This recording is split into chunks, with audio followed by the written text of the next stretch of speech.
Chapter 3. Why do we need a parliament? We in India pride ourselves on being a democracy. Here we'll try and understand the relation between the ideas of participation in decision making and the need for all democratic governments to have the consent of their citizens. In these elements, in these elements that together make us democracy, and this is the best expressed in the institution of parliament.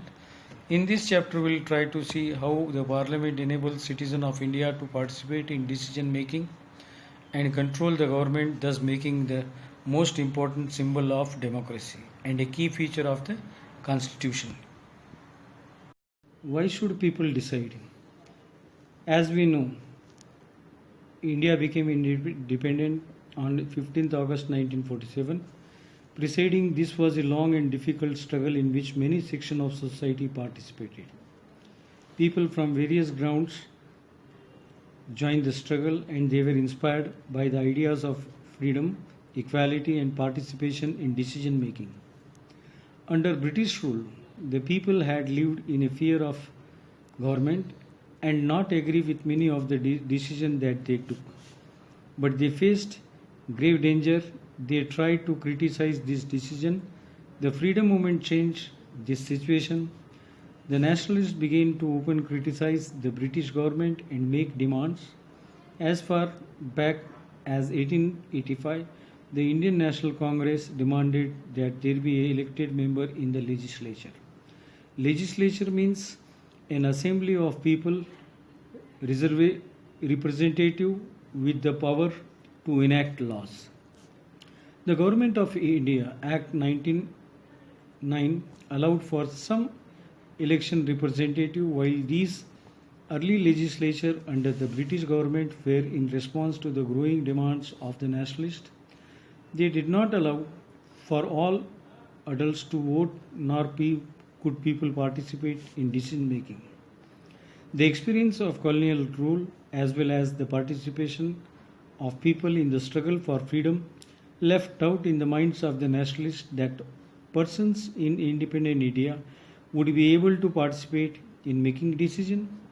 With the coming of independence, we are going to be citizens of free India.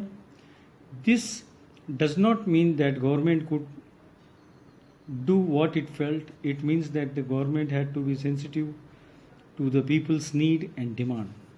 The demands and aspiration of the freedom struggle were made concentrate in the constitution of the independent India that laid down the principle of universal adult franchise, that is right to vote. Now here in this picture we are going to see the above photo shows a voter reading instructions and how to use an electronic voting machine, that is EVM. EVM were used throughout the country for the first time in 2004 general elections. The use of EVM in 2004 saved around 1,50,000 trees, which would have been cut to produce about 8,000 tons of paper for printing the ballot paper. Giving vote was known as universal adult franchise. Now every citizen about 18 years has a right to vote and their representatives. The takeoff point for a democracy is the idea of consent, that is the desire, approval and participation of the people. It is the decision of people that creates a democratic government and decide about its functioning. The basic idea in the kind of a democracy is that the individual or citizen is the most important person, and that in the principle of government as well as the public institution need to have the trust of these citizens. The individual give approval to the government. People would elect their representative to the parliament. Then one group from among these elected representatives form the government. The parliament, which is made up of all representatives together, controls and guide the government. In this sense, people through their chosen representative form the government and also control it. The photo shown here of staff using elephant to carry polling material and EVM to polling stations located in different terrain, different places. First picture is of the parliament, that is Sansad Bhavan. Second picture here, this is of Rajya Sabha. Third picture, it is of Lok Sabha. The role of the parliament. The Parliament of India consists of the President of India, the Council of the State, Rajya Sabha, and the Houses of the People, Lok Sabha. Rajya Sabha is the upper and Lok Sabha is the lower house. Lok Sabha is more powerful than Rajya Sabha. Created after 1947, the Indian Parliament is an expression of the faith that people of India have in principle of democracy. These are the participation by people in the decision-making process and government by consent. The Parliament in our system has immense power because it is the representative of the people. Elections to the Parliament are held in a similar manner as they are the state legislature. The Lok Sabha is usually elected once in a 5 year. The country is divided into many numerous constituencies as shown on map page number 41. Each of the constituency elects one person to the parliament. The candidates who contest election usually belong to the different political parties.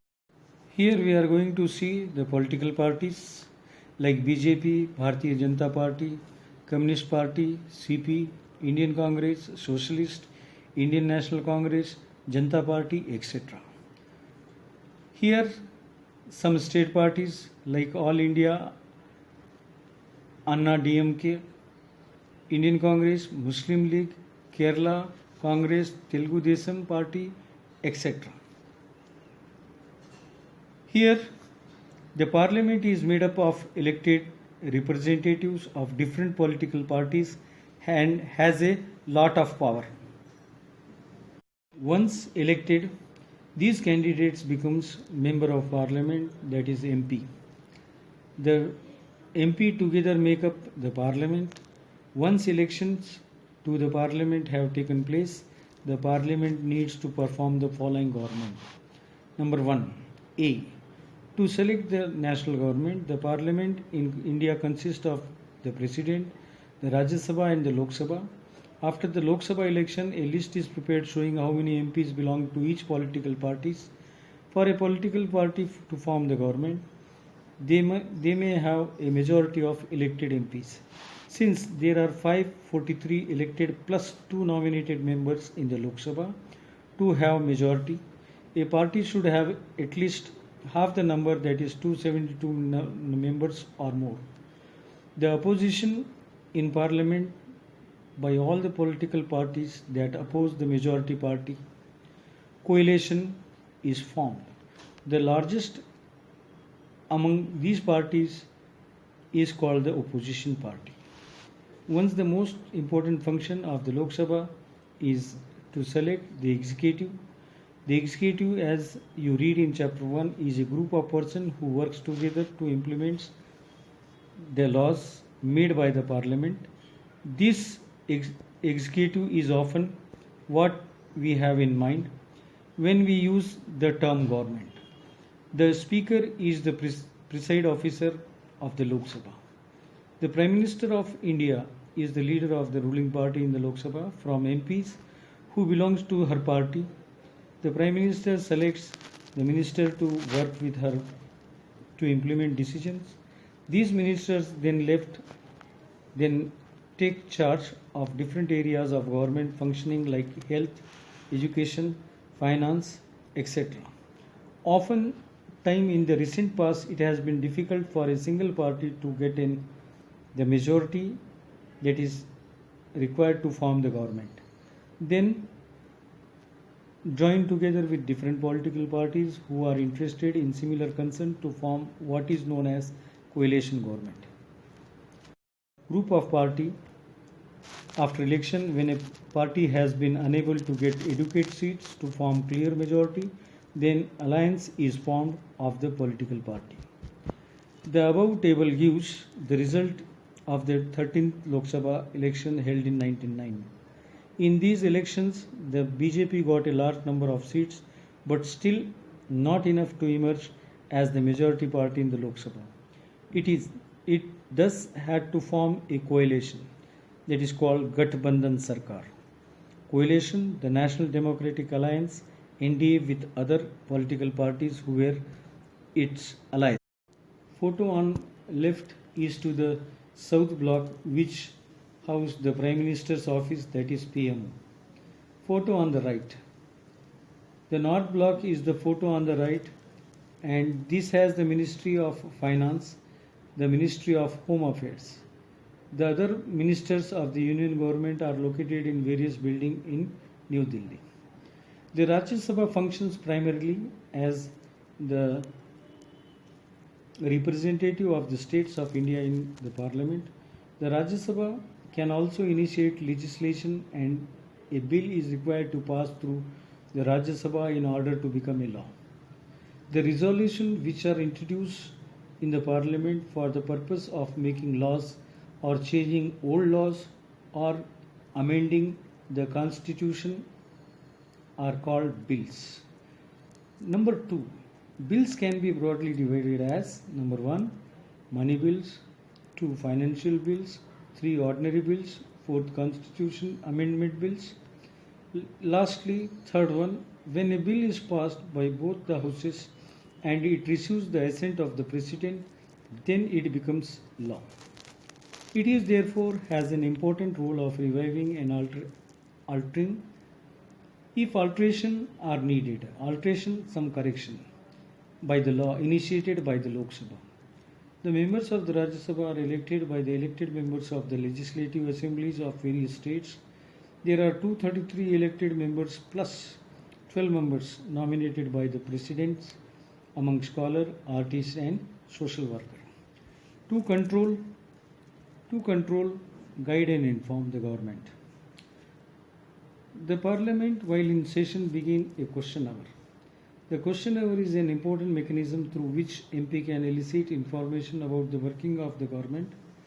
This is very important way through which the parliament control the executive. Executive is that organ of government which implements the laws made by the legislature. By asking, the government is alerted. By asking question, the government is alerted to its shortcomings and also comes to know the opinion of the people through their representative in the area, that is, the MPs. Asking question of the government is a crucial task for every MP, that is, member of parliament. The opposition parties plays a crucial role in healthy functioning of democracy. They highlight drawbacks in various policies and programs of the government and mobilize the popular support for their own policies. There are two motions in this. Number 1, no confidence motion. Number 2, adjournment motion to control the government. Feedback, and it's kept on its toes by the question asked by the MPs, as we discuss in question hour. In addition, in all matters dealing with finances, the parliament's approval is crucial for the government. This is one of the several ways in which the parliament, number 1, controls, number 2, guides, and number 3, informs the government. The MPs are, as representative of the people, have a central role in controlling, guiding, and informing parliament, and this is a key aspect of the functioning of Indian democracy. In the above questions, what information is being sought from the Chief Minister of Women and Child Development? Please read. The following is an example of a question asked in the parliament. Another point we are going to discuss is lawmaking. Lawmaking is the significant function of the parliament. We shall read about this in the next chapter. Parliament is the supreme law-making institution in India. Who are the people in parliament? The parliament now has more and more people from different backgrounds. For example, there are from rural, that is village members, and as also members from many regional parties from the states. Groups and people that were till now unrepresented are beginning to get elected to the parliament. There are also been an increase in political participation from the Dalit and backward castes and the minorities. Let us look the following table that shows the percentage of the population who voted in the Lok Sabha election in different years. In Lok Sabha, 48 seats are reserved for scheduled tribes and 84 seats are reserved for scheduled caste. Shown in the picture, we are going to see. Looking this table, would you say that the people's participation during the past 50 years has decreased, increased, been stable after initial increase? It has been observed that the representative democracy cannot produce a perfect reflection of society. There is a realization that when interest and experience separate us, it is important to ensure that communities that have been historically marginalized are given adequate representation. With this in mind, some seats are reserved in the parliament for scheduled castes and scheduled tribes. This has been done so that the MPs elected from these constitutions will be familiar with and can represent Dalit and Adivasis' interest in parliament. The above pictures photos shows a few movement members of parliament. Similarly, it has more recently been suggested that there should be reservation of seats for women. This issue is still being debated. 60 years ago, only 4% of MPs were women and today it is just above 9%. This is a small share when consider the fact that half the population are women. It is issues of this kind that force the country to ask certain difficult and often unresolved questions which are not solved about whether our democratic system is representative enough. The fact that we can ask these questions and are working towards answer in a reflection of the strength and the faith that the people in India have in a democratic form of government.